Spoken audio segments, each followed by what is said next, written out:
Warahmatullahi wabarakatuh. Welcome to Painting Explorer Channel. Rekan-rekan Painting Explorer Channel, rekan-rekan mahasiswa kuliah seni lukis H1, kamu seni lukis Painting Explorer. Kita ketemu dalam kuliah malam ini dan nanti akan banyak yang bisa kita lihat. Ada karya Mas Hanif, Mas Kusrita, Mas Fauzi, Mas Andi, Mas Mul.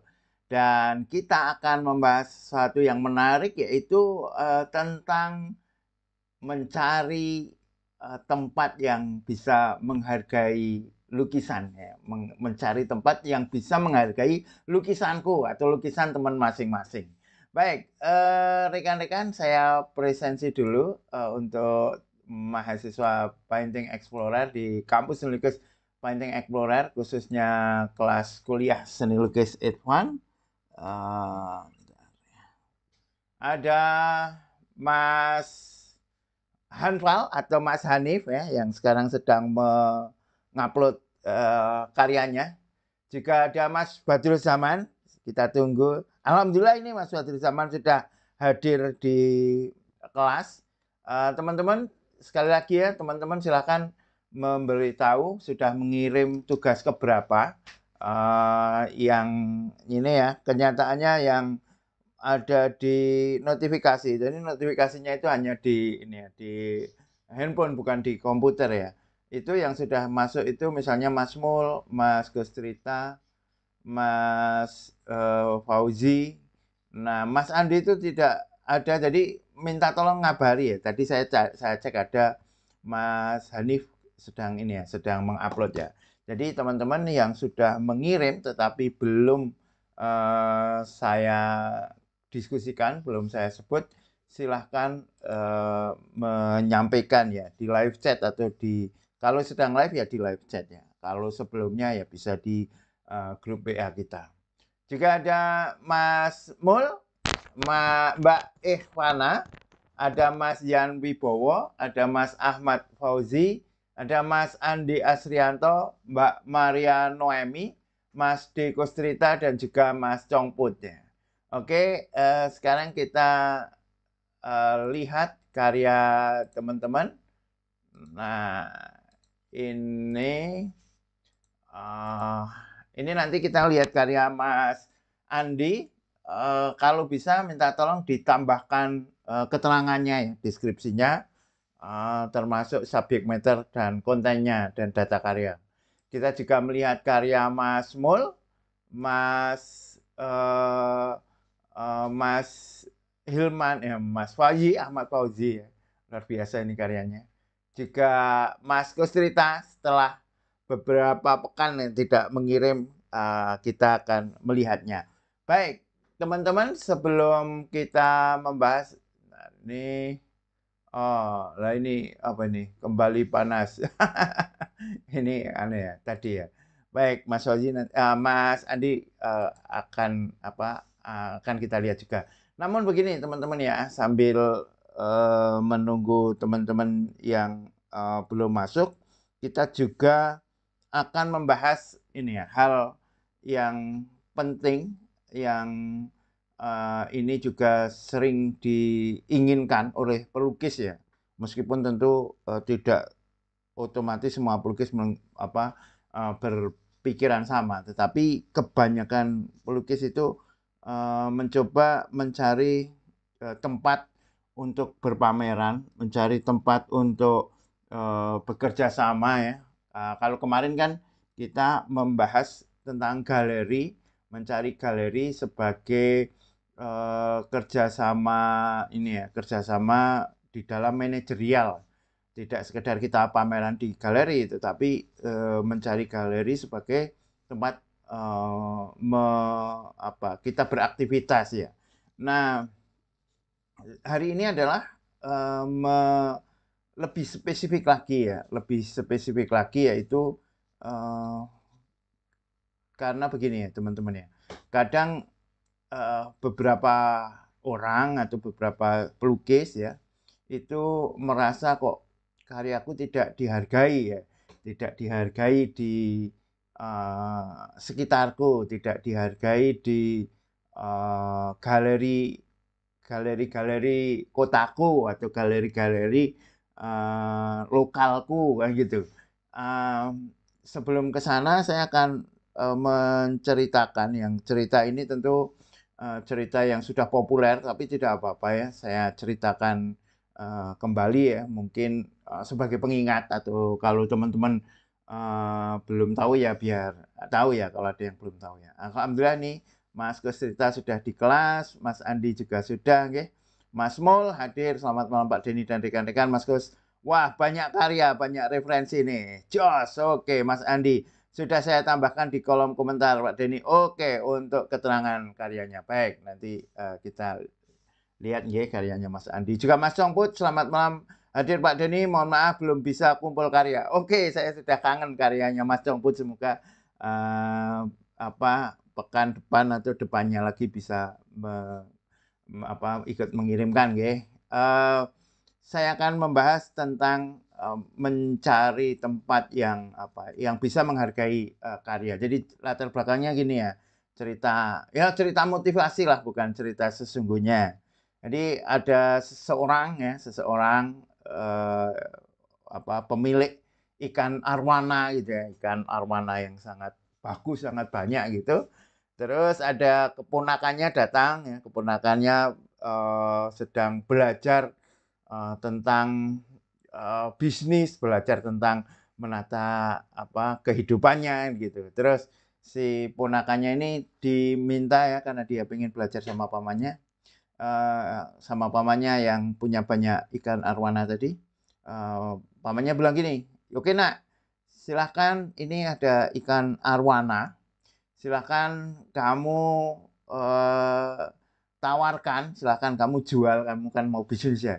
Silahkan kamu jual itu di warung pecel lele sebelah itu. Silahkan ditawarkan ya. Benar, dia ambil satu ikan arwana, terus ditawarkan ke penjual pecel lele. Nah, oleh penjual pecel lele itu dibeli satunya paling ya 3.500 ya, karena nanti setelah agak digoreng dikasih bumbu mau dijual 7.000 kayak gitu. Ya udah dijual, dibeli 3.500. Nah, duitnya dikasihkan sama keponakannya tadi, terus keponakannya pulang. Nah, terus bilang pamannya, oke, ini pecel ini sudah terjual paman, ikannya sudah terjual. 3.500 ini uangnya. Ya udah, ini yang 1.500 untuk kamu lah. Ini kamu sudah berhasil menjual kan gitu ya. Nah, terus ya udah, sekarang ganti hari. Sekarang coba kamu jual ikan ini ya, ikan arwana ini ke pedagang ikan ya. Pedagang ikan ya, kira-kira beberapa kilo dari sini ya, pedagang ikan di sana. Benar itu pedagang ikan mas, terus dia menawarkan di sana, dilihat-lihat sama pedagangnya seneng, terus dia, wah ini ikan arwana ini dibeli berapa ya? Oke lah, kasih tadi 3.500 ya, ini 50.000. Wah, dia seneng sekali kan, dapat 50.000 dari menjual ikan arwana. Wah, terus pulang dengan bangga ya sama pamannya. Wah, paman ini dapat harga yang sangat tinggi, berkali-kali lipat dari kemarin. Kemarin hanya 3.500 ya, sekarang dapat 50.000. Oke, bagus ya, ini kamu dapat 15.000 lah untuk kamu gitu. Oke, terus dia keesokannya diminta sama paman, sekarang ini dijual, silakan dijual di kolektor ikan arwana gitu kan. Terus ya sana benar ditawarkan gitu, wah ternyata ini kayaknya bagus sekali kan arwananya. Udah, ini dijual oleh paman saya minta menjualkan ke bapak di sini. Oke, ini uangnya bener dibayar 5 juta gitu, 5 juta. Wah, dia kaget ya. Ternyata kok 5 juta, wingi pung 3.500 dan gitu. Oke, terus akhirnya dia pulang, wah paman ini saya sangat terkejut ya, ternyata di satu ikan yang sama yang kemarin 3.500 yang pertama, terus dibeli 50.000 itu aja saya sudah gumun. Dari 3.500, oh ini 5 juta, ini gimana ini ya wes ora apa-apa. yang 1,5 juta untuk kamu kan gitu kan. Nah, aku kasih pelajarannya bahwa kamu jika pengen menjual sesuatu atau pengen meletakkan dirimu atau pengen memposisikan dirimu, maka kamu mesti mencari tempat yang tepat ya. Karena kalau di tempat yang tidak tepat, maka kamu tidak akan dihargai mahal. Di tempat yang tidak tepat, kamu hanya akan disepelekan. Nah, untuk itu silahkan kalau kamu mau berjualan sesuatu atau kalau kamu mau memakai atau menawarkan jasamu, maka kamu mencari tempat yang tepat yang bisa menghargaimu. Kalau kamu di tempat yang ya sembarangan, di tempat yang tidak tahu kemampuanmu, maka ya kamu hanya akan dihargai secara rendah kan, sebagaimana ikan arwana yang dijual di pecel lele. Oke. Nah, bagaimana hubungannya ya dengan lukisan ini? Bagaimana mencari tempat yang tepat yang mau menghargai lukisan kita? Saya baca dulu ya, bentar teman-teman. Hadir Pak Denny, alhamdulillah sudah alhamdulillah ya. Saya upload tugas 6 Pak, saya kirim di tugas 3 kok malah gak bisa. Oke, kita lihat nanti di tugas 6. Betul Pak, paralel berkarya. Memang bagaimana kita harus mencoba membangun relasi dulu, minimal dengan kelompok atau komunitas yang bisa join dan banyak belajar. Siapa tahu bisa tampil dan dilirik ya. Betul. Nah, sekarang bagaimana mau besok ya, bismillah.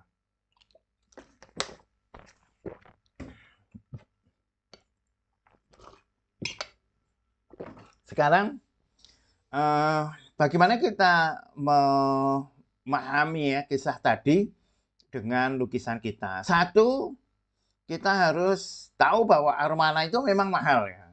Kalau pamannya tadi yang dikasihkan cetol gitu ya, atau lele gitu ya, meskipun di kolektor arwana ya dia tetap harganya murah. Pertama, kita harus tahu dulu arwana itu mahal. Nah, untuk itu kita harus tahu dulu bahwa lukisan kita itu memang lukisan berkualitas ya, lukisan berkualitas. Nah, lukisan berkualitas itu seperti apa ya? Yang lukisan yang memenuhi standar-standar artistik ya. Itu pentingnya kuliah seni lukis ya, pentingnya kuliah seni. Dan apa toh bedanya kuliah dengan tidak kuliah ya. Kan teman-teman ini kan sudah tidak bisa menyebut dirinya sebagai pelukis otodidak ya, karena sudah kuliah, sudah melewati proses perkuliahan yang sudah melewati berbagai tahap penciptaan karya, teknik dan sebagainya ya. Nah, seniman yang kuliah atau pelukis yang sudah masuk di bangku kuliah itu mestinya sudah bisa melihat nilai-nilai artistik karyanya maupun karya orang lain. Nah, ini kemarin saya bertanya di kelas kuliah seni lukis and plein air ya di kampus ISI Jogja. Saya tanya, mengapa mana yang paling bagus ya? Dari karya itu mana yang paling bagus? Ada yang menyebut ini, ada yang menyebut itu. Tetapi ketika saya tanya kenapa, alasannya saya suka Pak. Terus yang lain kenapa Anda suka yang ini? Kenapa ini Anda lihat bagus? Terus dia jawab, oh, karena asik Pak, karena asik. Nah, sebenarnya yang membedakan antara seniman akademis dengan seniman yang bukan, atau seniman yang kuliah dengan yang bukan, itu seniman yang mengikuti perkuliahan itu bisa berargumentasi terhadap nilai-nilai artistik dirinya gitu. Dan bisa mengidentifikasi mana karya yang menarik, karya yang tidak, bisa melihat mana yang artistik dan mana yang tidak. Mengapa begitu ya? Karena agar dia bisa satu menimbang bahwa karyaku ini sudah seperti ini dan seperti itu, maupun nah ini ya tentang gaya lukisan maupun tentang itu ya klasifikasi lukisan yang dari realistik sampai ke abstrak gitu ya lewat deformasi itu bisa menempatkan diri ya bisa mengklasifikasikan diri bahwa karyaku itu ada di sini, bahwa karyaku ada di sini bukan di sana, tempatnya di sini, dari segi bentuk karyaku begini, dan nilai artistikku adalah begini, begini, begitu. Nah, itu bedanya ya seniman yang mengikuti proses perkuliahan dengan tidak. Nah, mestinya ya saya sampaikan juga waktu itu ya di kelas ya, mestinya ya setelah kuliah tidak lagi menjawab, "Mengapa, ini yang kamu pilih?" Saya suka ya, nek suka tok ya, tidak memiliki argumentasi ya, Kak, dan, mata kuliah estetikanya nanti, tidak bisa teraplikasikan kan ya. Makanya dia mesti bisa mengidentifikasi, mesti bisa analisis, ini menariknya di sini. Dan dia juga tahu bahwa karyaku yang ini itu sebenarnya memiliki kekurangan ini dan itu. Itu, perkuliahan, seni, memiliki memiliki peran di situ ya, tidak sekedar, berlatih teknik tok, bukan sekedar itu. Nah, selain itu juga mulai bisa menyadari posisi ya, posisi. Kadang kalau kita tidak di perkuliahan itu kadang, eee, ini ya yang agak susah memang, itu melihat, menakar diri kita itu agak susah ya, agak susah, baik persoalan artistik maupun, persoalan, ini ya, jam terbang, persoalan jam terbang. Nah, itu terkait dengan apa yang, akan saya katakan tadi ya, mencari tempat yang bisa menghargai.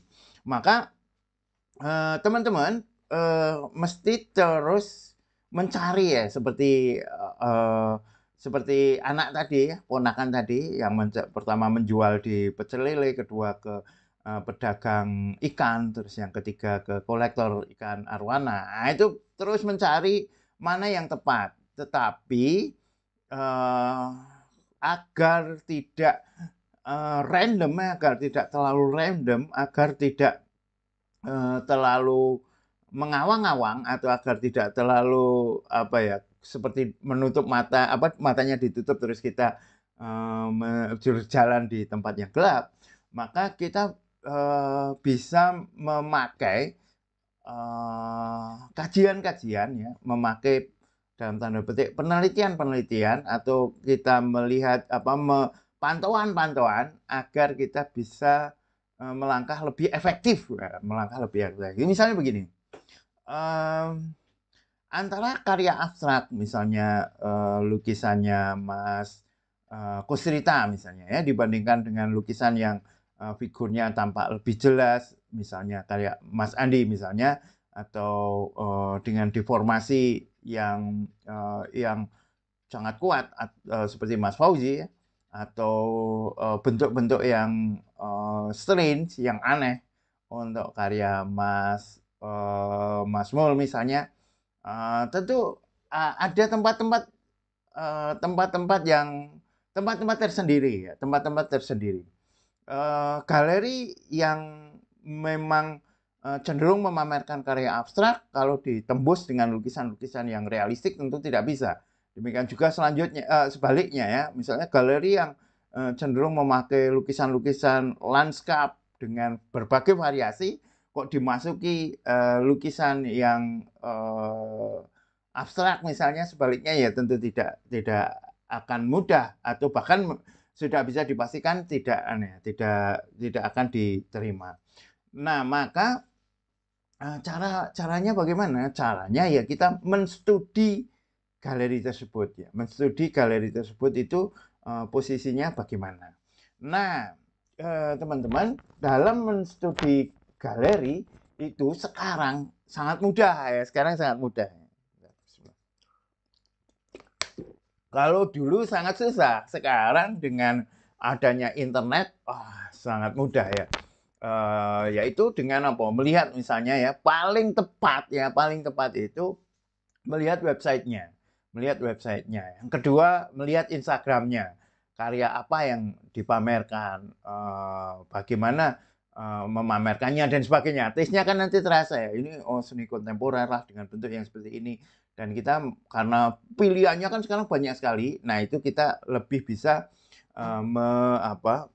lebih bisa memilih. Nah, sekarang, eee eee, begini teman-teman ya, eee, tadi si anak tadi ya, si ponakan tadi menjual, ikannya di tempat, pecel lele hanya di sebelah ya, terus kolektornya itu jauh. Nah, sekarang, untuk lukisan, untuk seniman itu sudah tidak ada batas geografis ya, borderless, tidak ada batas lagi.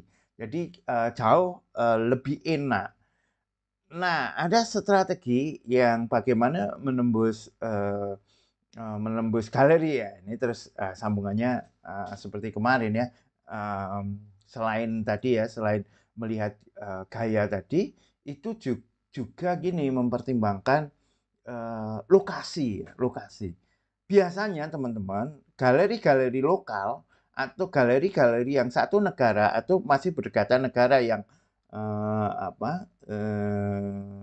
orang-orangnya atau senimannya atau kolektornya atau pemilik galerinya itu masih dalam satu lingkup, itu, eee, masih ada sentimen-sentimen, ya masih ada sentimen-sentimen. Belum, belum benar-benar melihat karya secara objektif ya. Misalnya ya, eee, kalau, pameran atau kita mencari galeri lokal ya, yang disebut lokal itu ya bisa di Indonesia ya, bisa di kota teman-teman atau di Indonesia. Itu, eee, mungkin orang-orang Indonesia masih punya persepsi, "Wah ini asalnya dari mana?" Misalnya gitu kan. Jogja, luar Jogja, itu kan, kadang masih ya, masih ada persepsi-persepsi tertentu gitu ya. Jogja, Bandung, Jakarta gitu kan, atau, di wilayah-wilayah lain, nah itu mungkin mungkin ada persepsi-persepsi. Atau mungkin juga, ISI, ITB, IKJ, itu mungkin ada persepsi-persepsi. Maka, kita bisa menembus, ke galeri-galeri yang sudah tidak memiliki atau sangat kecil mempertimbangkan persepsi-persepsi itu. Bahkan begini, mmm, bisa jadi kan, posisi kita akan dilihat ya nanti pembahasan sebelumnya ya, pembahasan setelahnya. Nah, bisa jadi, kalau di Indonesia masih ada persepsi, "Oh kalau, pameran di Galnas itu, keren," misalnya, ini pengalaman pameran ya.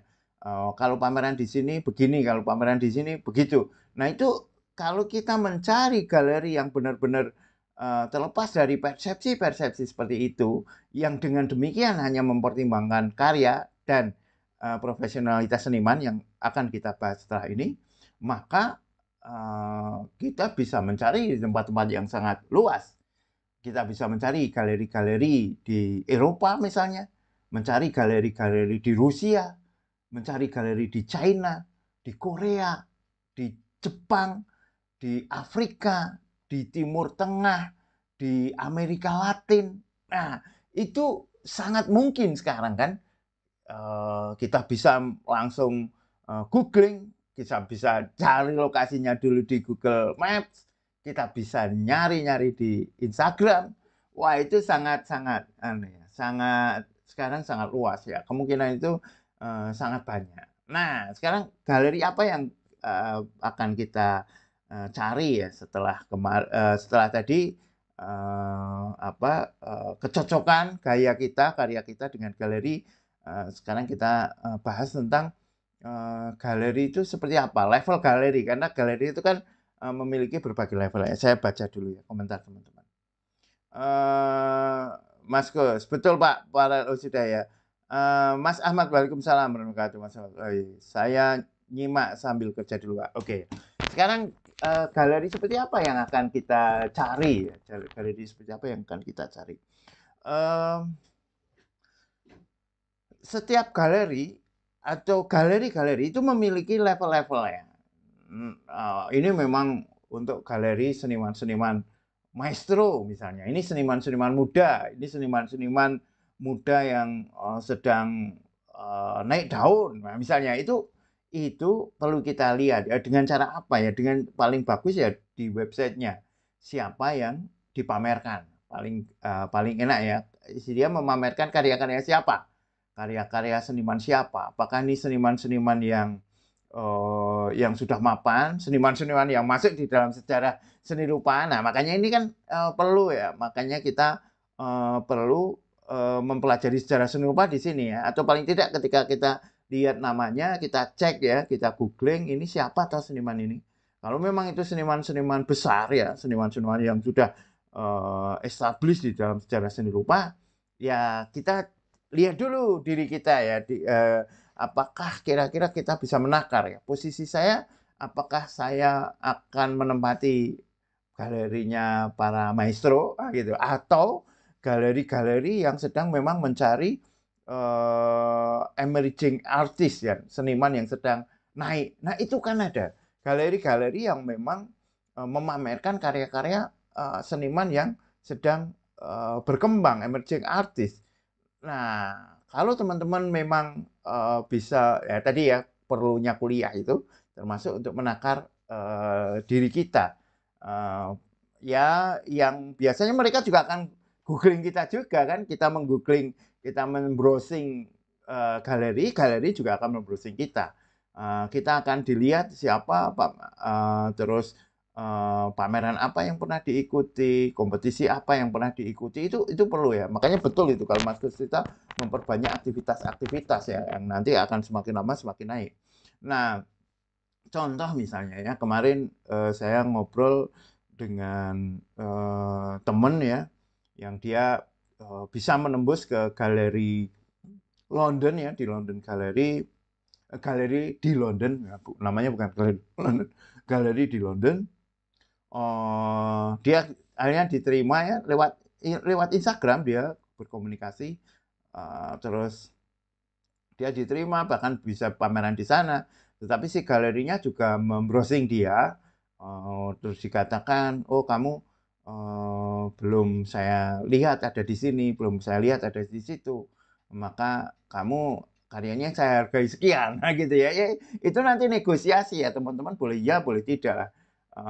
Ternyata Pak Den ini aneh, harganya ternyata murah gitu segini, ya nggak apa-apa itu menjadi bagian dari step-step dia di dalam berkarir di dunia seni lukis. Nah itu ya teman-teman, jadi mengapa saya sampaikan ini, karena saya sangat mendorong ya teman-teman seniman-seniman painting explorer untuk bisa berkiprah di dunia seni, bisa bersaing dengan perguruan tinggi seni lukis yang lain, manapun, seluruh dunia bahkan ya, tidak hanya di Indonesia. Saya tahu persis, saya mengajar di Seni Lukis ISI Jogja, yang hanya kuliah, ya dia hanya mendapat karya-karya untuk tugas kuliah, tidak punya aktivitas di mana-mana ya. Nah, itu banyak sekali itu. Antara yang hanya kuliah dengan yang aktif dia menerobos ini dan itu, banyak kan yang hanya kuliah ya.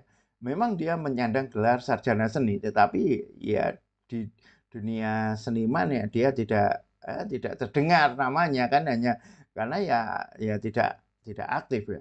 Nah, di kampus seni lukis Painting Explorer tercinta ini, itu sangat-sangat mungkin ya, sangat mungkin. Apalagi tadi ya, kita menerobos galeri-galeri yang sudah tidak memiliki persepsi-persepsi tertentu tentang seniman Indonesia. Jadi antara seniman yang lulus, misalnya ya, ada galeri, satu galeri misalnya di Moskow ya, misalnya galeri di Moskow. Terus sama-sama ada taruhlah ada 4 seniman Indonesia yang sama-sama apply pameran di Galeri Moskow atau bekerja sama dengan Galeri Moskow. Yang satu dari ISI, yang kedua dari ITB, yang ketiga dari IKJ, yang keempat dari Painting Explorer misalnya. Nah, galeri di Moskow apa yang dilihat ya? Mereka kan ya iki bedane ISI karo IKJ iki apa? Bedane IKJ karo ITB iki apa? Bedane ITB karo Painting Explorer iki apa? Kan mereka nggak punya persepsi tertentu ya. Paling ya googling juga ya. Googling, tetapi kan yo tidak memiliki background isu-isu, isu-isu anak iki ngene iki kan enggak. Yang dilihat apa? Yang dilihat karya. Yang dilihat karya. Apalagi itu ya kita masuk di apa namanya galeri yang memang emerging artist, memang galeri yang mau mendukung seniman-seniman yang sedang berkembang. Nah, terus piye? Yo wis maju kan, menang-menangan karya, menang-menangan kualitas karya. Dan alhamdulillah kan nyatanya udah dicoba Mas Kus juga kan menjadi karya yang terbaik. Dan saya melihat ya hari ini malam ini terus terang materi ini saya sampaikan ya setelah saya melihat karyanya Mas Ahmad Fauzi. Mas Ahmad Fauzi luar biasa nih. Karyanya luar biasa. Bahkan ya saya jamin ya TA seperti itu, TA dengan karya seperti itu diisi A, pasti A. Pasti A. Ya selama ini A gitu lah. Selama ini dengan karya dengan kualitas seperti itu wis A kompak gitu kan. Kan kadang akan kalau pendadaran ya, terakhir ya. Pendadaran tugas akhir itu kan minimal ada 3 ya, kadang ada 4 ya. 3 itu pertama penguji ahli, KUPNet, yang kedua pembimbing 1, terus pembimbing 2, terus mahasiswanya. Nah, mahasiswa mengeluarkan karya gitu ya, yang dinilai karya dan tulisannya, tetapi lebih pada karyanya. Saya hampir hafal ya karena udah bertahun-tahun ya. Oh, ini kok mesti rada perselisihan antara inilah, sing kene ngene, sing kene ngene. Wah, ini karya ini wis engko mesti ora ono masalah. Terakhir itu karyanya Mas Ahmad Fauzi itu ya. Dengan kualitas seperti itu atau Mas Kostrita juga ya, Mas Kostrita. Itu wis nyaris ya wis gamane wis iso tak tebak nih gamane wis enggak diragukan ya. Wah sih ujian akhir seperti ini, tulisannya enggak ada masalah gitu. Itu teman-teman ya. Jadi saya optimis ya. Saya sangat optimis bagaimana tinggal menghilangkan persepsi-persepsi tadi. Justru menembus galeri luar. Nah, setelah menembus galeri luar, persepsi di Indonesia itu yang terjadi apa? Nek wis diterima di luar, di Indonesia gampang ketompo kan gitu kan. Nek uang wis diakui di luar, langsung pulang ke Indonesia itu langsung do nyambut gitu kan. Nah, teman-teman bisa pakai strategi ini. Justru mencarinya galeri luar. Galeri luar berapa, terus di Indonesia mesti di subyo-subyo. Wah, ini ternyata ning kene wis on ning nah kan gitu kan. Nah, untuk itu teman-teman silahkan menjadi arwana dulu tapi ya tentu saja diperkuat karyanya terus mencari kesana kemari. Baik, sekarang kita lihat ya karya dan monggo teman-teman silahkan untuk apa namanya untuk berlomba-lomba ya, untuk berlomba-lomba. Kalau pameran Painting Explorer itu ya nggih kumpul-kumpul lah, Insya Allah Painting Explorer ketiga semoga semakin banyak yang ngumpul. Tapi yang paling menentukan adalah pameran teman-teman sendiri ya, menembus ke sana kemari. Itu jauh lebih berpengaruh pada proses berkesenian teman-teman. Oke, itu pengantarnya panjang sekali ya.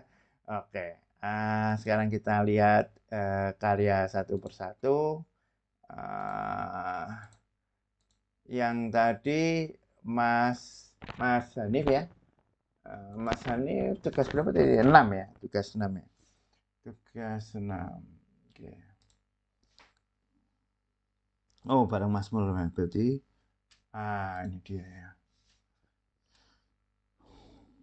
Oke, terus Mas Mul, Mas Andi semoga sudah muncul. Oke, ya.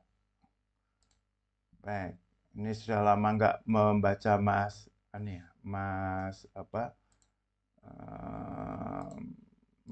Kustritai.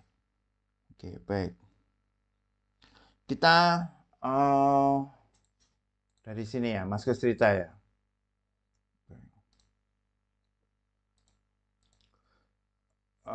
Deko Srita, Spontaneity, Eksplorasi 46, 60-90, Acrylic Canvas. Menyusun kebutuhan lukisan dengan kombinasi garis, warna, dan cara yang terkontrol dan tidak terkontrol.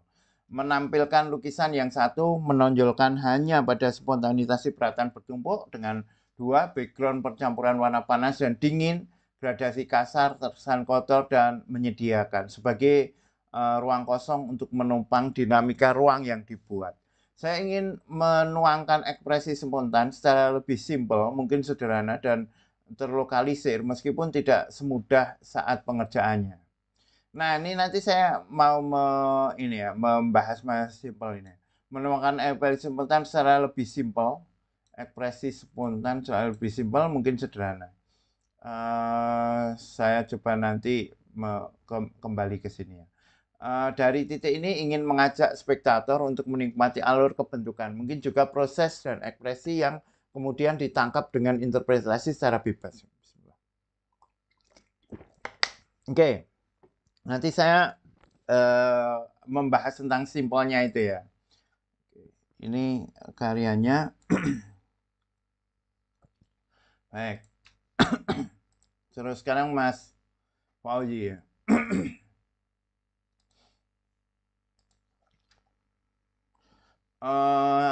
Ahmad Fauzi, Healing Murah untuk Lelayah Pikiranku, 100 kali 80 cm akrilik di kanvas tahun ini ya. Pemikiran makhluk, konten dalam urusan dunia, berpikirlah ke bawah. Lukisan ini terinspirasi dari pengalaman saya ketika bekerja ya. Ini orang dicukur kayaknya, menunduk ya. Di mana suatu ketika saya mengobrol dengan customer ketika cukur yang menggambarkan bahwa pikirannya lelah. Lewat ucapannya yang merasa lelah bekerja di bawah telunjuk manusia yang harus berangkat meskipun hujan panas siang malam. Bahkan ketika hujan petir dahsyat pun ia harus tetap berangkat. Lalu dia berkata ingin keluar dari pekerjaannya. Laksana burung yang lepas dari sangkarnya. Saya yang ketika itu menyimak, mencoba menceritakan pengalaman saya di waktu lain kepadanya, di mana ada seorang customer cukur yang malah sebaliknya, pikirannya merasa lelah karena sulitnya mendapatkan pekerjaan, sedangkan dia membutuhkan pekerjaan itu untuk berobat bapaknya yang sedang sakit dan tak bekerja, sedangkan ibunya bergantung padanya. Setelah beres, saya malah kepikiran topik untuk ide lukisan tanpa memikirkan bahwa itu adalah alarm untuk pikiran saya sendiri yang terkadang merasa lelah pikiran dalam bekerja.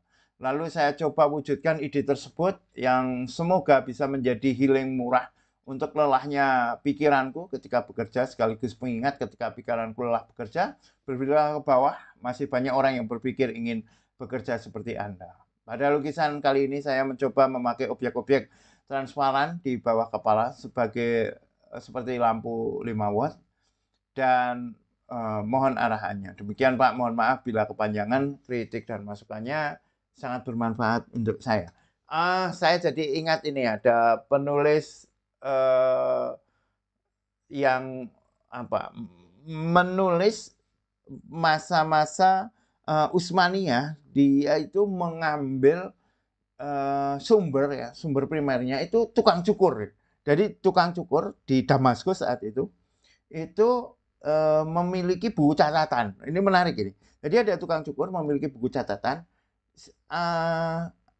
Obrolan dia dengan customernya yang dicukur itu ditulis ya, semuanya ditulis dalam buku harian. Nah akhirnya buku harian tersebut menjadi sumber sejarah. Dia dibaca dan menjadi sumber sejarah buku itu. Nah ini menarik ini ya. Jadi Mas Fauzi ini memiliki posisi yang menarik. Dia mencatat peristiwa-peristiwa, omongan-omongan dengan customer untuk diwujudkan dalam lukisan. Yang menarik ya dari segi tema. Visualnya nanti akan kita lihat. Ini Mas Mul Memento Mori 2023 100 kali 120 cat minyak di kanvas subjek matter waktu ya. Kontennya sebuah siklus awal yang diawali dari dan akhir yang diakhiri. Sebuah siklus awal yang diawali dan akhir yang diakhiri. Saya menggambarkan dua figur besar yang mewakili orang tua saya, yang satu utuh dan yang satu lagi tidak utuh, yang memiliki arti keberlangsungan waktu dan berhentinya waktu dari masing-masing sosok tersebut. Sedangkan diri saya tergambar kecil, yang artinya adalah saya generasi selanjutnya yang akan menjadi seperti mereka. Deskripsi memento mori dalam artian umum adalah mengingat mati, namun bukan penekanan akan mengingat mati yang saya angkat dalam karya ini, namun lebih ke dalam siklus sebuah pertanyaan. Apakah sebelum ada kita ingat di mana kita, yang merupakan sebuah awal yang diawali dan tentu kita tidak mengingat di mana kita saat itu. Dan sebagai petunjuk akan hal itu diperkenalkanlah kitab suci kepada kita oleh orang tua kita sebagai pedoman segala pertanyaan dalam kehidupan. Beberapa petunjuk di dalamnya untuk saya seperti generasi sebelum kita sudah menua dan mati. Apakah kita mengambil pelajaran dari itu? Apakah kita merasa baik-baik saja setelah mereka mati? Apakah kita hanya membiarkan diri kita hidup hanya untuk menunggu tua dan digantikan generasi selanjutnya? Tentang mati sendiri, tentu waktu memiliki caranya sendiri untuk memberi tahu kita tentang bagaimana mengingat kematian di dunia atau akhir yang diakhiri mengingat mati sebelum mati, sebab tiada mati dan kematian sebelumnya. Baik, kita langsung aja ya, kita komparasi. Ini Mas Andi, menarik ya, karyanya berbeda-beda. Jadi enaknya kuliah itu seperti ini ya, antara satu dengan yang lain karyanya sangat-sangat berbeda. Oke, sekarang kita baca milik Mas Andi. Andi Asrianto, Sudut Sunyi 2023, 60 kali 40 cm, cat akrilik di kanvas, subjek materinya ruang. Konten, setiap ruang memiliki ruang atau sudut favorit. Salah satu sudut adalah tempat di mana untuk melepaskan penat, menyandarkan jiwa raga, dan melepaskan lamunan liar. Sudut sunyi itu menjadi tempat, menjadi terapi pribadi di dalam sebuah bangunan rumah. Anda, saya, dan mereka memilikinya atau memilihnya. Anda, saya, dan mereka memilikinya atau memilihnya, nggak tahu ini, bisa kedua-duanya. Oke, sekarang kita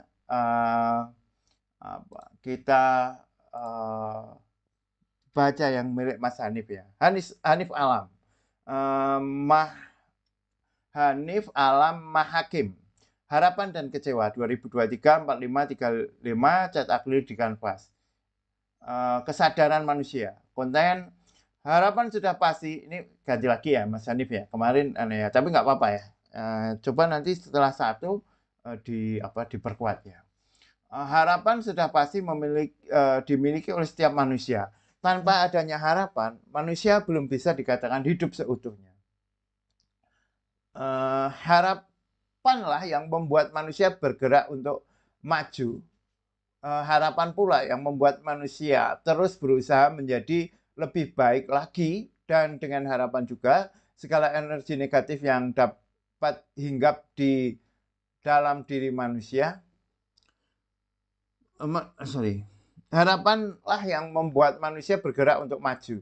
Harapan pula yang ini menarik ya. Ini menarik. Nggak bisa untuk ditandai. Copy link to highlight, share, print, translate. Oh, nggak bisa ya. Kalau bisa di warna atau di full gitu ya menarik gitu. Harapan pula yang membuat manusia terus berusaha menjadi lebih baik lagi, dan dengan harapan juga segala energi negatif yang dapat dianggap dan dengan harapan juga segala energi negatif yang dapat hinggap di dalam diri manusia itu sirna. Jarang manusia yang menyadari pentingnya sebuah harapan di dalam hidup. Padahal manusia secara sadar atau tidak sadar hidup di dunia ini dengan menggantungkan harapannya terhadap sesuatu. Manusia pun beragama sebab ada harapan. Harapan untuk bahagia di alam keabadian nanti tentunya.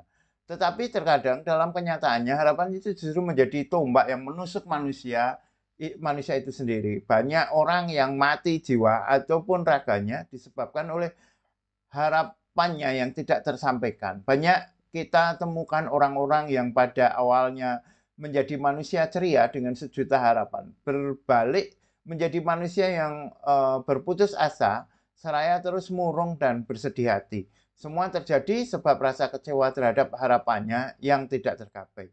Dalam harapan terhadap sesuatu, manusia tentunya harus menyadari terlebih dahulu kapasitas dirinya. Manusia pun perlu membangun kesadaran penuh bahwasanya dalam setiap harapan selalu ada potensi untuk mendapatkan rasa kecewa. Kesadaran seperti itu seharusnya menjadikan manusia tidak berlarut dalam rasa kecewa yang mendalam. Jadi dalam setiap harapan kita sudah sepatutnya menyertakan rasa sadar bahwasanya harapan terhadap sesuatu di dunia itu bukan sesuatu yang harus dikejar sepenuhnya. Maaf Pak, saya belum konsisten dalam penggunaan subject matter, ya nggak apa-apa ya. Karena masih mencari-cari subject matter yang cocok. Nggak apa-apa Mas Hanif ya. Tetapi yang jelas karyanya Mas Hanif ini dari segi tema ya, itu sudah jauh jika dibandingkan sebelumnya ya, Mas Hanif. Oke. Kalau yang kemarin ya,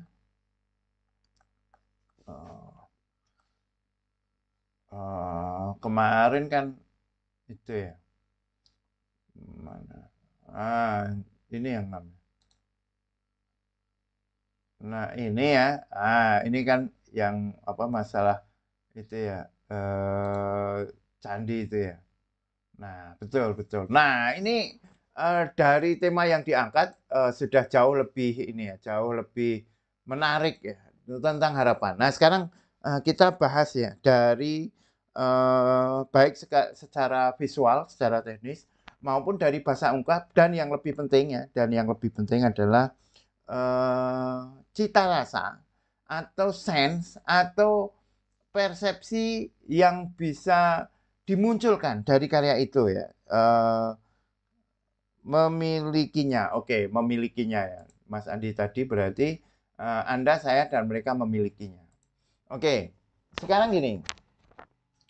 Kalau kita melihat karyanya Mas Kostrita ini ya, secara simpel, sekarang saya ngomong tentang warna dulu ya. Kita ngomong tentang warna. Memang benar bahwa warna-warna tertentu ya, seperti warnanya Mas Fauzi ini kan hampir dia memakai warna-warna yang cemerlang ya, warna-warna yang terang, warna-warna yang primer, sekunder, sebenarnya bukan primer dan sekunder yang murni ya, karena ini semua sudah diikat dengan warna putih ya. Nah ini menariknya ya. Kalau tidak tepat, lukisan-lukisan atau warna-warna yang diikat dengan warna putih itu akan menjadi kusam.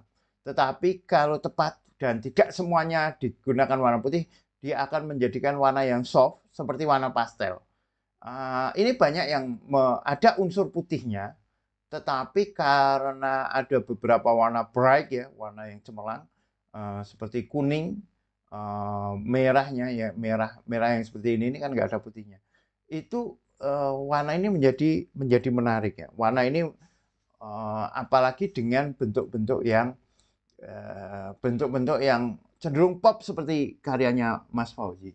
Namun warna-warna yang cenderung semuanya digunakan ya seperti ini, itu memang akan bertabrakan ya, terutama jika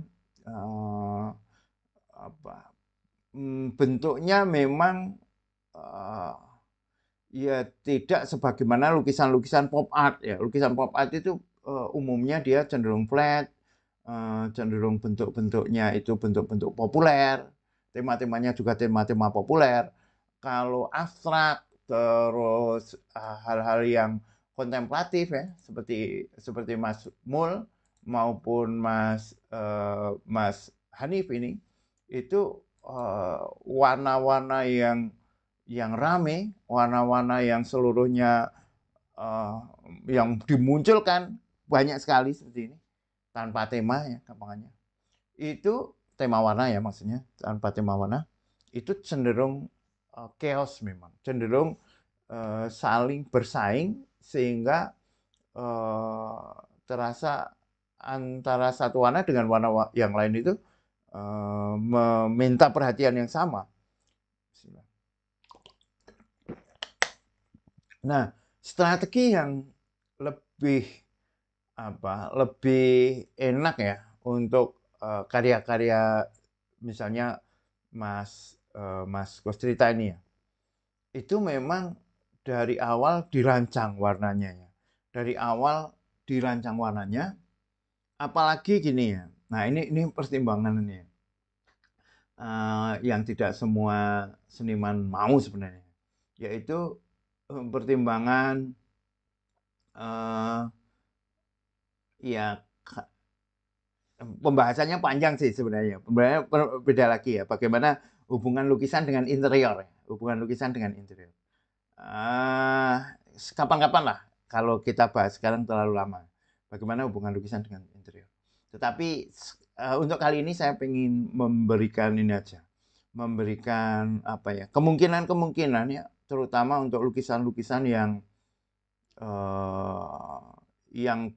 cenderungnya tidak pop art ya. Nanti pop art silakan teman-teman bisa googling ya. Pop art itu lukisan dari kata popular art, muncul pertama-tama di Amerika, awal-awalnya itu Andy Warhol gitu ya, yang dia mengangkat budaya-budaya pop dan juga dengan warna-warna yang cenderung warna-warna yang cemerlang ya, warna-warna ngejreng gitu, warna-warna yang ya sebagaimana warna-warna yang dipakai untuk produk-produk massa ya, produk-produk populer. Nah, tetapi tidak semua lukisan memang cocok untuk seperti itu ya. Banyak karya yang cenderung akan menarik jika kita gunakan palet tertentu ya. Palet dalam artian warna, palet interior ya. Palet warna ya, palet warna interior. Nah, misalnya ini ya. Oke. Nah, misalnya ini ya. Ini kan dia mengunci dengan warna tertentu. Mengunci dengan warna tertentu. Nah, misalnya ya dia hanya interior ini hanya membatasi ini. Biasanya lukisannya juga akan dicari lukisan yang setema dengan ini. Ini sekali lagi ya yang tadi saya katakan kontroversial tadi ya. Tapi saya sampaikan ini dalam pengertian ini ya, palet warna ya, memilih palet warna. Sebenarnya ini kalau kita mempelajari lingkaran warna ya, lingkaran warna. Sorry, aduh, sini aja. Lingkaran warna.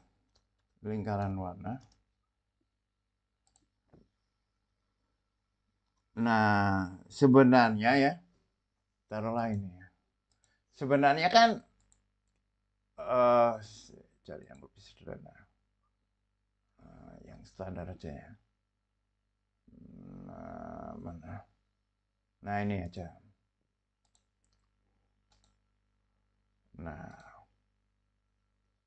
Nah, misalnya ini ya. Itu kan sebenarnya juga dari lingkaran warna. Dari lingkaran warna yang dinaikkan menjadi tint, yang diturunkan menjadi shade, terus ditengahkan menjadi tersier gitu kan. Tinggal nanti dia akan analogus harmoni. Analogus harmoni itu warna-warna yang berdekatan, atau dia memakai warna panas, warna dingin, warna komplementer. Komplementer itu yang berhadapan-hadapan, atau split komplementer, berhadapan tetapi agak dibuka, misalnya kuning, split kuning komplementernya dengan ungu, splitnya berarti biru keunguan atau merah keunguan. Nah, ketika itu sudah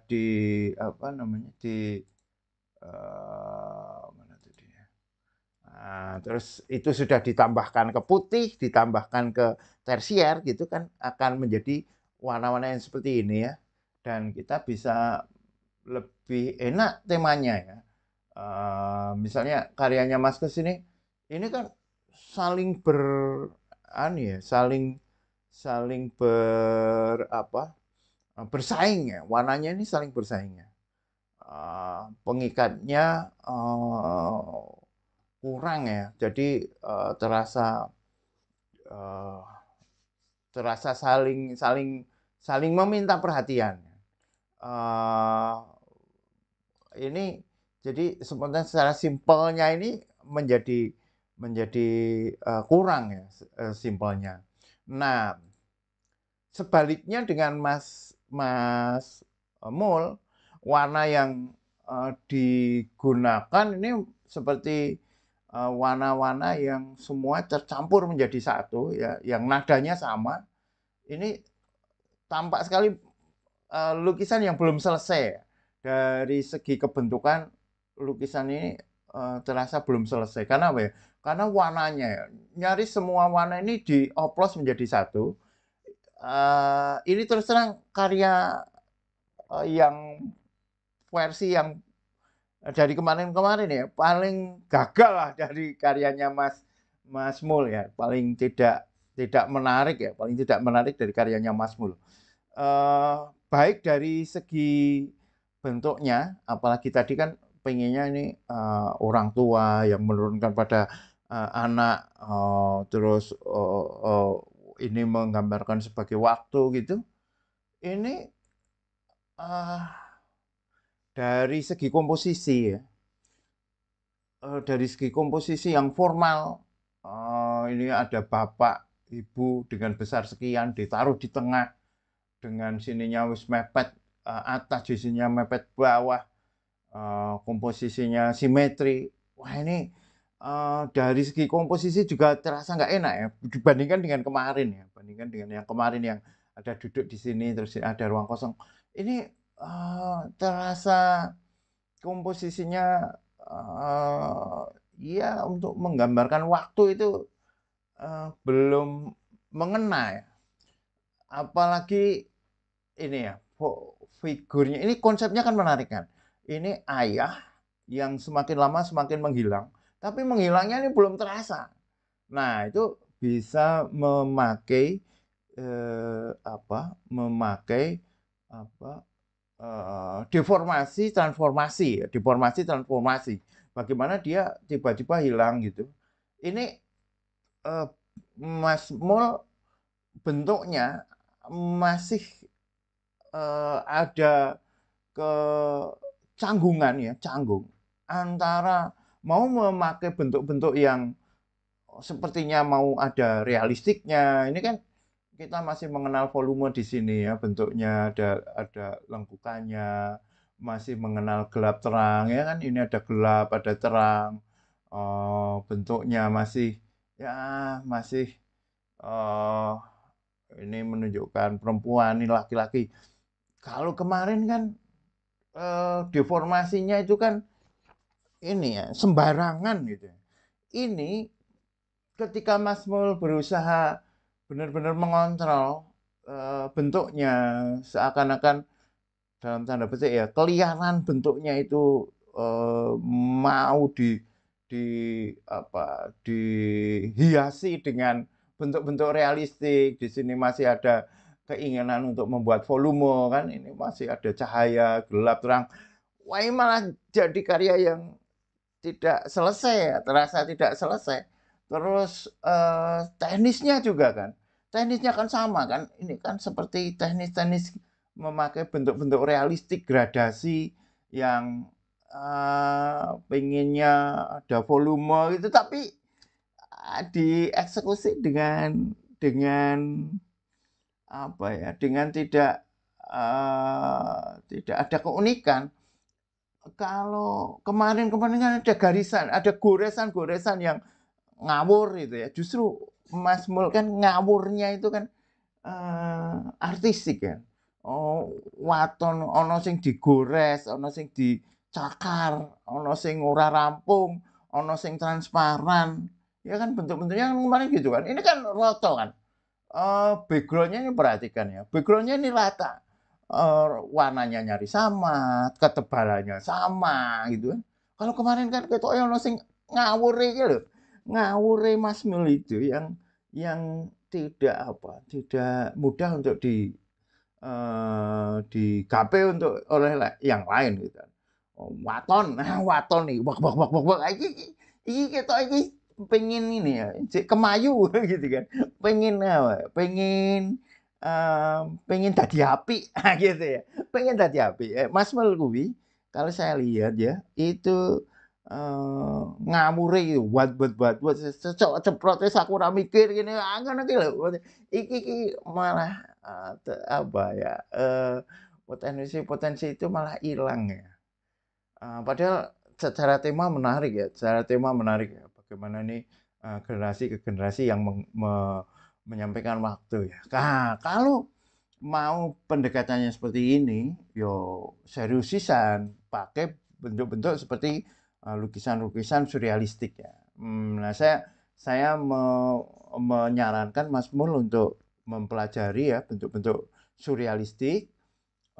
Meskipun tidak saya sarankan atau saya tidak berarti menyarankan secara teknis, tapi dari komposisi cita rasa surrealistik ya. Bagaimana misalnya ini antara anak dan orang tuanya ini nggak perlu sama layernya, bisa jadi orang tuanya itu agak-agak menjauh gitu ya.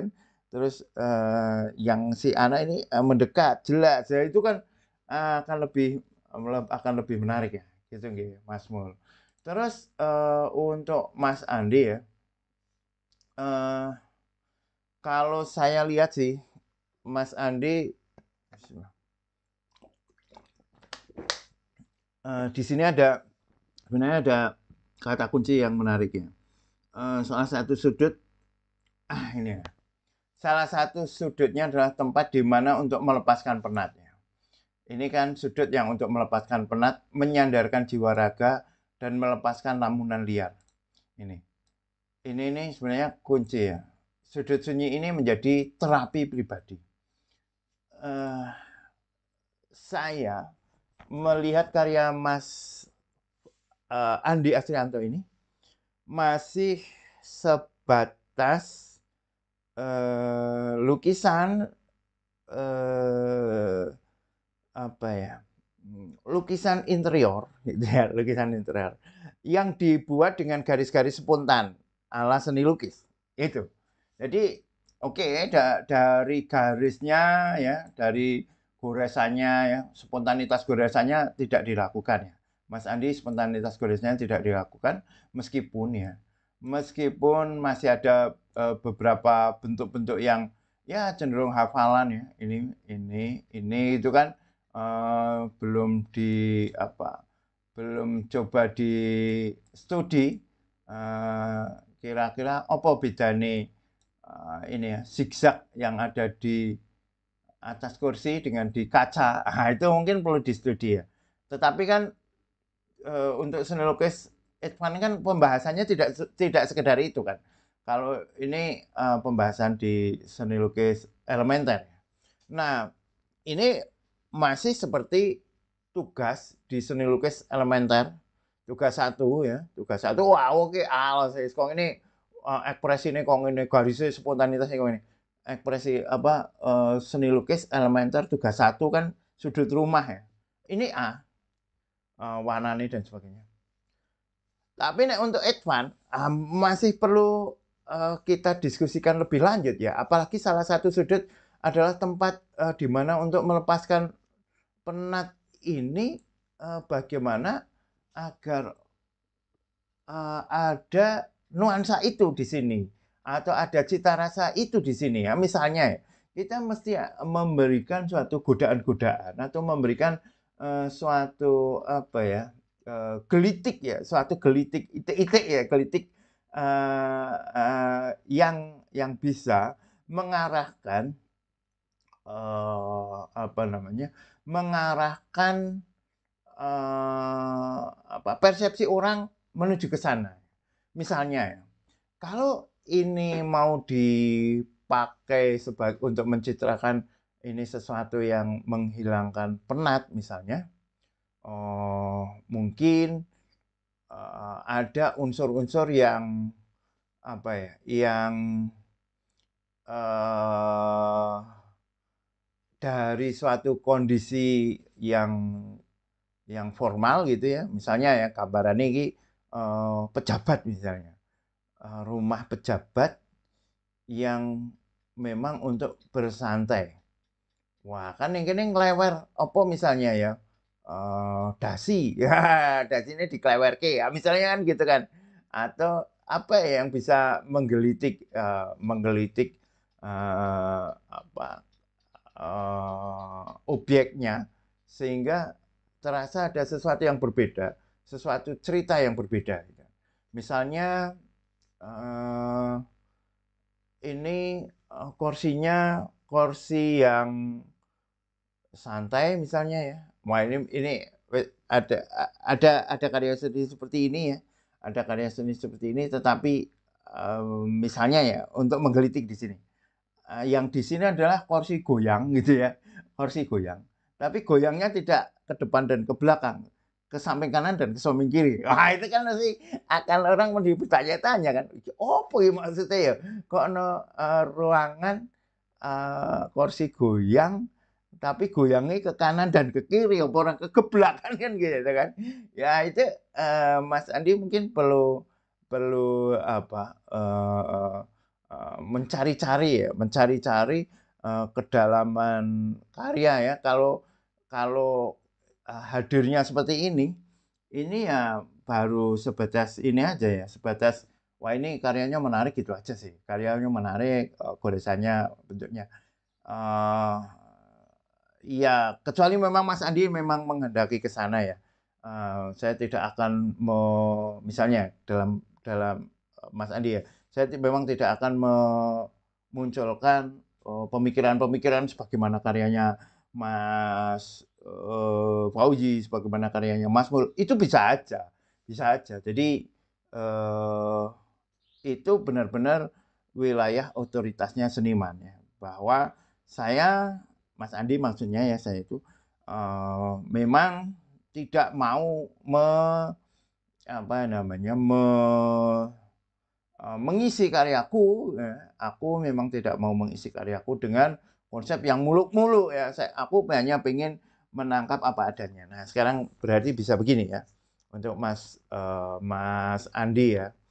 Eh, mungkin ya ini sekaligus merespon tadi ya komentarnya Mas Andi yang ada di grup tentang ide ya, meskipun Mas Andi sudah menjawab bukan ide untuk lukisan tapi ide baru untuk bisnis ya, tetapi nggak ada baiknya juga ya karena saya melihat ini untuk mempertimbangkan begini ya, tapi saya coba baca dulu ya, semoga mungkin ada komentar. Nah, Mas Andi, oke sudah ya ini ya. eh, Awalnya mau menggabung semua warna, coba dengan tonalitas penuh dan sadar untuk ditabrakkan Pak. Oke ya. Malah remuk toh Pak. Ya, aneh.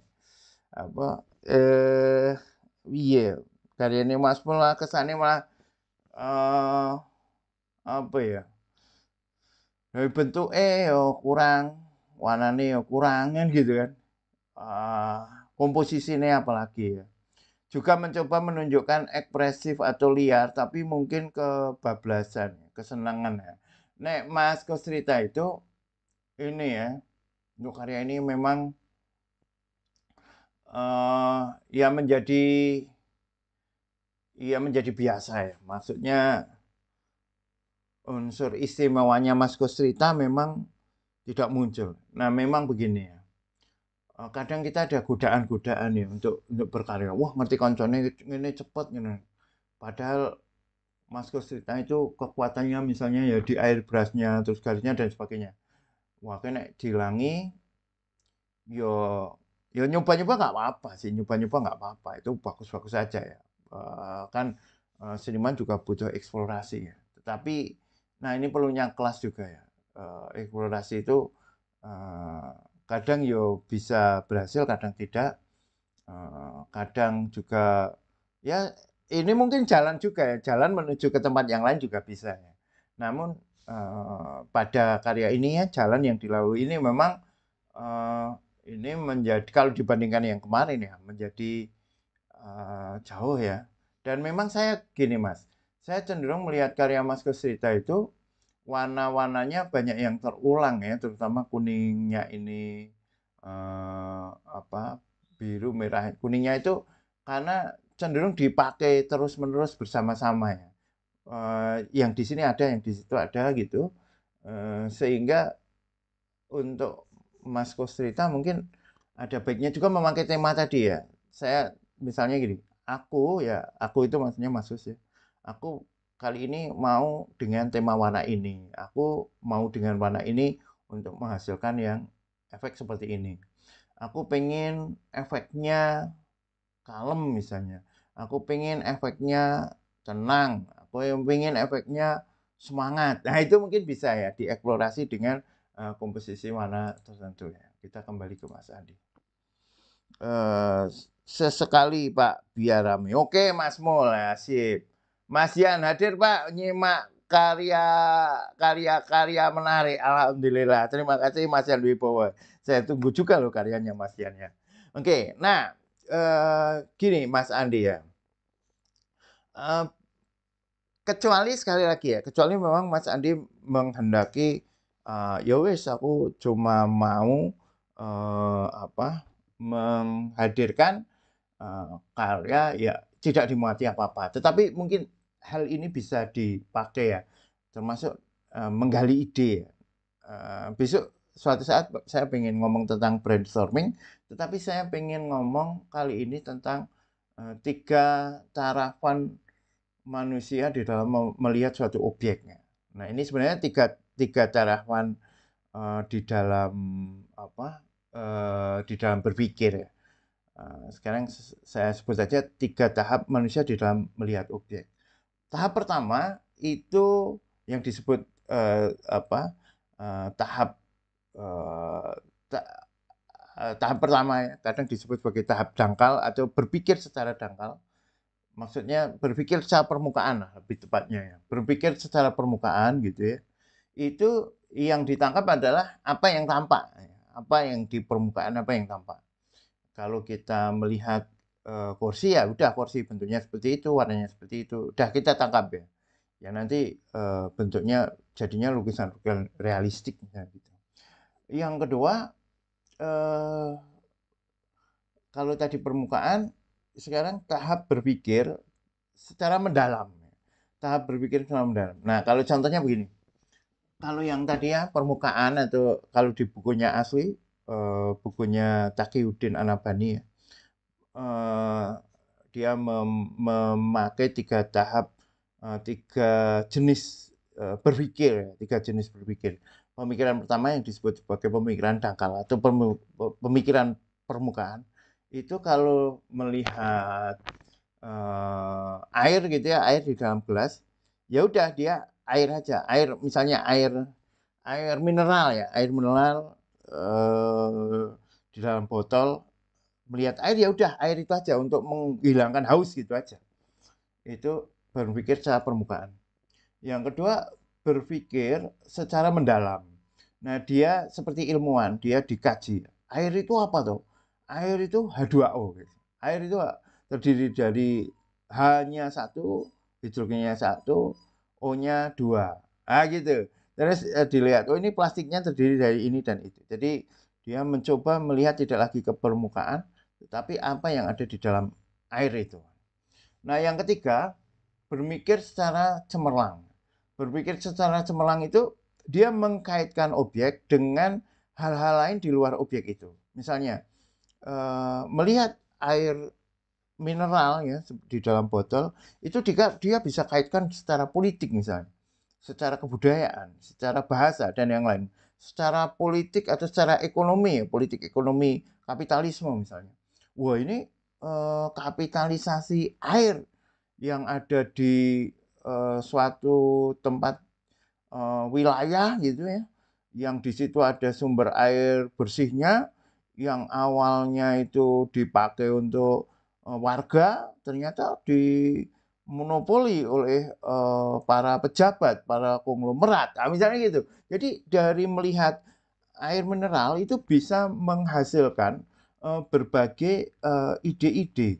Nah, eh, berarti nanti ya kalau di dalam lukisan, kalau misalnya kita lihat ya karyanya Mas Fauzi, karyanya Mas Andi ini masih yang dilihat ya permukaan ya. Ini ruang, ya, ruang itu aja, ruang. Seperti ini bentuknya, sebagaimana interior.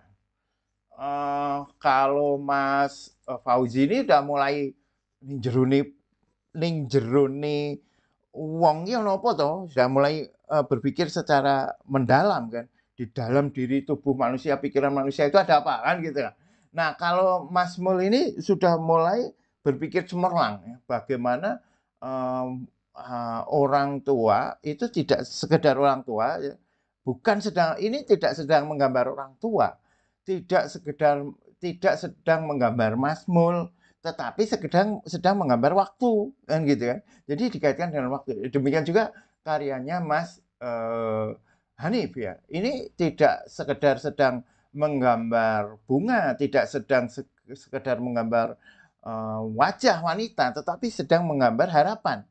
Nah, kalau Mas Andi ini kursi ya sebagai kursi, itu bentuk-bentuk realistik. Ya tidak apa-apa, tidak apa-apa. Ya cuma ada kemungkinan-kemungkinan lain untuk bisa apa namanya? Untuk bisa mengembangkan ide kan gitu. Oke, betul Pak Denny, saya merasa kurang ada yang menggelitik ya. Masih tahap proses pendalaman karya. Butuh sesuatu yang nakal lagi. Ya betul, betul ya. Jadi memang ya gini ya. Ini secara visual sudah oke ya. Dari garisnya ya. Kemampuan menggarisnya dibandingkan Mas Hanif ini jauh. Mas Hanif ini garisnya ragu ya, garisnya ragu. Nanti kita bahas lagi ya. Demikian juga dibandingkan karo Mas Mul, garisnya yo mantep iki banget ya. Ini luar biasa ini garisnya. Garisnya, sorry, ini kita tutup ya. Nah, ini beda ya. Kita bandingkan dengan Mas Mul, kita bandingkan dengan Mas Hanif, garisnya mantap, garisnya maut jadi wah itu nih. Tapi ya itu tadi ya, gelitiknya itu ya yang perlu kita pertimbangkan lagi ya. Oke, siapa masih panjang kuliahnya ya? Oke, sama-sama Mas Kesita. Nah, sekarang kita ke Mas Hanif ya. Bismillah.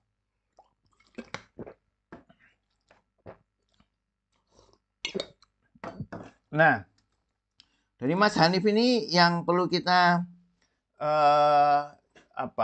beri tekanan tadi ya. Ini kan harapan ya, harapan ini. Meskipun harapan itu tidak selalu kena ya. Menjadi tombak yang menusuk jantung manusia ini. Nah begini, dalam kapasitas dirinya manusia gini. Bentar. Tadi saya menemukan kata-kata yang menarik tadi. Harapan membuat ini harapanlah yang membuat manusia bergerak untuk maju. Oke, begini Mas Hanif. Harapan itu kan sesuatu yang ada di sana ya. Harapan itu adalah sesuatu yang ada di sana, belum didapatkan, namanya aja harapan. Belum didapat, tetapi masih ada jauh. Nah, sementara lukisannya Mas Hanif ini sesuatunya ya, taruhlah yang harapannya ya, atau ada sesuatu yang sudah benar-benar menempel di muka, sudah bukan lagi sesuatu yang ada di sana gitu. Jadi visual ini untuk menggambarkan harapan itu masih belum mengena.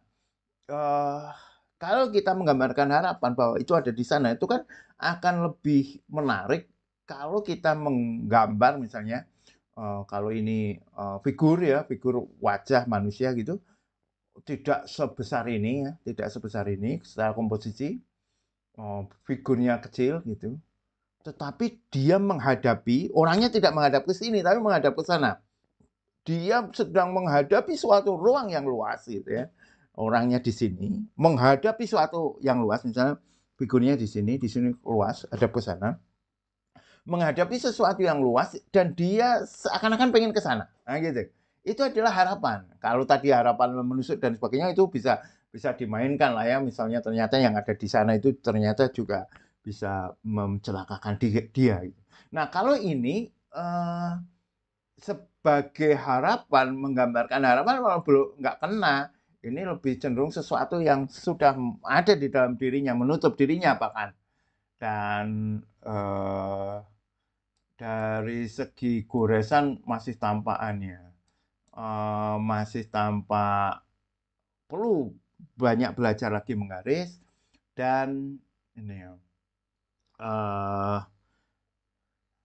banyak ragu-ragu ini. Karena ini kita bingung nah gitu ya, dia bingung. Iki meh diciprati, apa meh dilelei, apa meh di gores realistik nganggo apa namanya pakai gradasi atau pakai tekstur. Ini masih belum apa ya?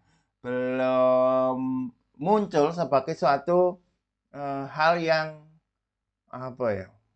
Prima, belum sesuatu yang memang itu dikehendaki dan dikuasai. Misalnya ya, iki diciprati, dilelei, warnanya juga sama. Berbeda dengan karyanya Maskus ya, terutama karya-karya yang dulu, itu kesadaran Maskus terhadap bentuk ya, terhadap efek itu sudah teruji ya. Maskus yang dulu lah ya, Maskus yang sebelumnya. Kus.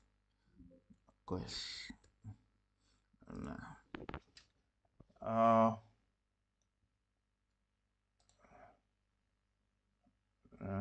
sebentar ini aja. Yang mana? Nah ini kan cenderungnya warna-warnanya kan cenderung sama kan Mas Gus. Antara satu dengan yang lain itu saya lihat Mas Gus warnanya cenderung sama. Tidak ada suatu tema warna tertentu. Warnanya cenderung sama. Nah, tapi yang pengen saya bahas untuk Mas Hanif ya. Memakai berbagai teknik seperti ini menarik ya dan bisa artistik Mas, memakai berbagai teknik. Tetapi memang mesti banyak jam terbang, mesti banyak berkarya, mesti banyak praktek sehingga antara satu teknik dengan teknik lain itu memang terasa dibuat, memang terasa direncanakan kan gitu. Mas Gus sudah piawe ya dalam membuat itu ya, kecuali yang sekarang memang sengaja. Ini kan berbagai macam teknik ya, cipratannya, airbrushnya, lingkarannya, garisnya ini ya. Tapi ini kan gini Mas Gus ya, Mas Gus abstrak itu elemen-elemennya nyari sama semua ya. Hijaunya coba perhatikan. Hijau ini selalu muncul, kuning ini selalu muncul, merah seperti ini selalu muncul. Mungkin ini cat yang sudah jadi mungkin ya. Cat tubenya Mas Gus ya, maksudnya cat memang sudah satu wadahnya warnanya seperti itu. Dan itu selalu muncul bareng ya. Kuning, merah ini ya, hijaunya Mas Gus yang ini, kuningnya yang ini, merahnya ini sering ya, sering kali muncul. Kuningnya, hijaunya, merahnya ini selalu muncul kan. Ini jadi variasi antara satu dengan yang lain nanti kurang terasa. Ini ya merah ini, kuning ini, hijau ini muncul kan. Coba karya Mas Gus yang lain cenderung muncul kan, cenderung muncul. Nah ini kan. Nah mengapa khusus untuk Mas Gus ya, tetapi bisa dipakai yang lain? Saya cenderung ini yang untuk pameran dia. Ini kan juga kuningnya ini kan sama kan. Mana ya? Cenderung sering muncul warna ini kan. ini kan merahnya, hijaunya ini dan kuningnya ini kan sama kan. Itu mengapa saya tadi menyarankan Mas Kus memakai palet tertentu yang sudah dipersiapkan dari awal. Yang memang aku mau cenderung warna ini, aku mau menggunakan palet ini misalnya. Yang bikin sendiri nggak apa-apa ya, nggak harus pakai ini. Aku memakai palet yang ini, aku memakai palet yang ini misalnya. Membikin sendiri nggak apa-apa. Karena nanti ini ya, jangan sampai ketika kita pameran tunggal, kok wong ki apalan ya seniman iki kok nganggone warna kok apalan. Kuningnya kuwi mesti muncul, merahnya itu selalu muncul, eh, birunya atau hijaunya yang itu selalu muncul. Jangan-jangan dia hanya menghafal saja warnanya kan. Nah, itu perlu ini lagi ya, perlu dipertimbangkan lah, perlu dipertimbangkan. Nah, untuk Mas Hanif tadi ya, dari tema tadi, oke menarik. Tinggal bagaimana menerapkan tema itu dan yang lebih penting adalah terus-menerus ya berkarya agar nilainya, goresannya, spontanitasnya itu muncul. Baik, itu sekarang kita nilai ya. Ramai sekali ya malam ini sampai jam segini. Siapa masih panjang kuliah? Oke, benar Pak. Saya masih campur aduk dalam teknik. Oke, saya tekniknya masih kurang matang. Oke, nggak apa-apa ya namanya aja kuliah ya. Ini apa ya? B plus lah ya. B plus ya. B plus. Oke.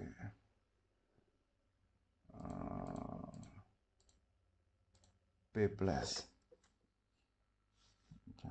Saya tutup dulu biar nggak berat. B plus ya 62. Sorry 68.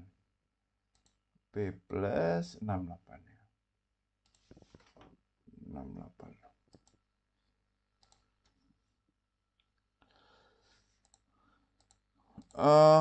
Ini A ini. A. Ini terbaik malam ini. Ini A. Apik tenan iki. Bagus ya. Enak ya, ritmenya enak ya. Vertikal tetapi ada yang horizontal. Ada yang penuh, ada yang polos. Hiasannya atau stilisasinya beragam, berwarna-warna. Bentuknya aneh-aneh ya. Bentuknya unik. Saya belum lihat deformasi semacam ini ya. Benar-benar seperti ini. Ini saya sangat optimis ini. Mas Fauzi jadi. Angger saiki bagaimana memberikan persepsi bahwa Mas Fauzi ini seniman profesional, seniman tenanan. Nah, gitu kan. Membangun itu. Iki A. Ini A.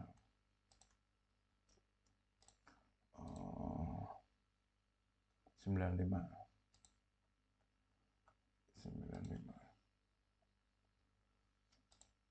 Oke.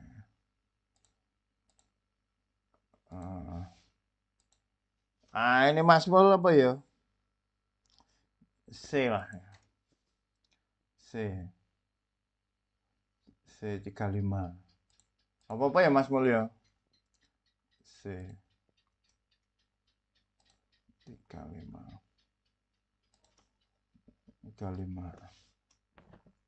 Memang karya kayak Mas Mul itu ya. Angel yang kemarin-kemarin ya. Artistik ngono ki, artistik tapi ngawur ya. Ngawur tapi artistik. Itu susah memang. Tidak semuanya bisa ya. Tidak semuanya bisa. Termasuk saya. Saya kalau bekerja dengan caranya Mas Mul yang kemarin-kemarin ya, itu termasuk tidak bisa. Iso waton ya, gawene waton. Tapi artistik ini begitu dimanis-maniskan. Ono pengen dimanis-manis, jadi malah wis kacau. Kacau tenan iki Mas Mul iki. Wis parah. Kudu ngerokok karo guyon-guyon sik ya. Ngopi, ngerokok, guyon-guyon, nglukis. Nglukise kayane perlu ya Mas Mul. Mungkin ya.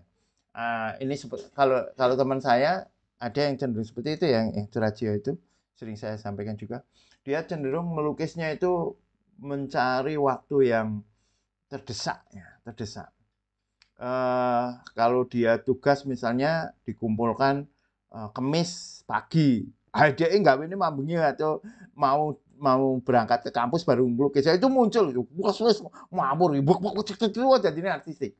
Tapi dia sadar ya kalau dia Kemis gawene awit dina saurunge ya awit pekan kemarin ya wis dinakni malah dadi rusak. Wis dene dihalus-haluske, wah diindah-indahkan, digradasine digawe alus ben malah dadi rusak, dadi es kacau dadine malah. Kayane Mas Wul sejenis itu ya.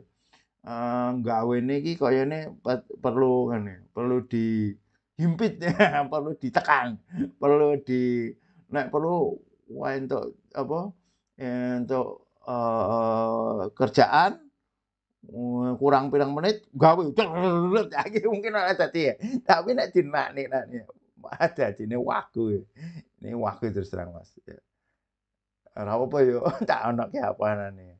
Ini Mas Andi standar ya, lukisan standar. Yo B plus lah ya, B plus. Cari ya sesuatu yang lebih unik lagi ya.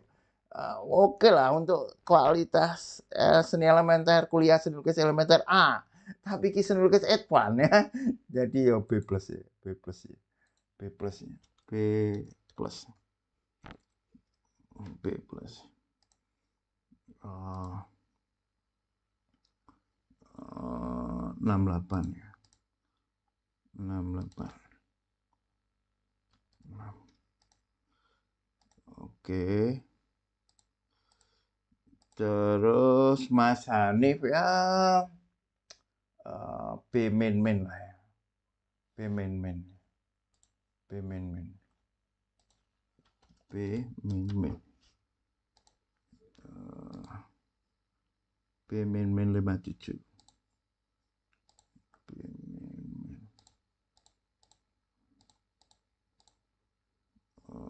57.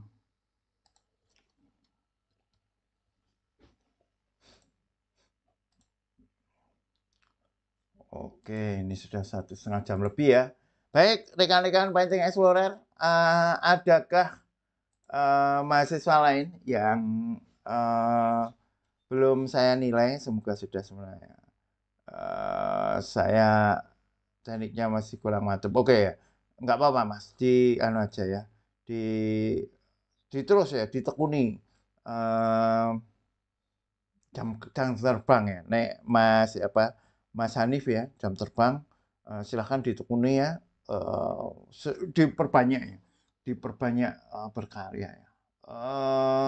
Ada baiknya juga membuat sketsa ya, sketsa terus menerus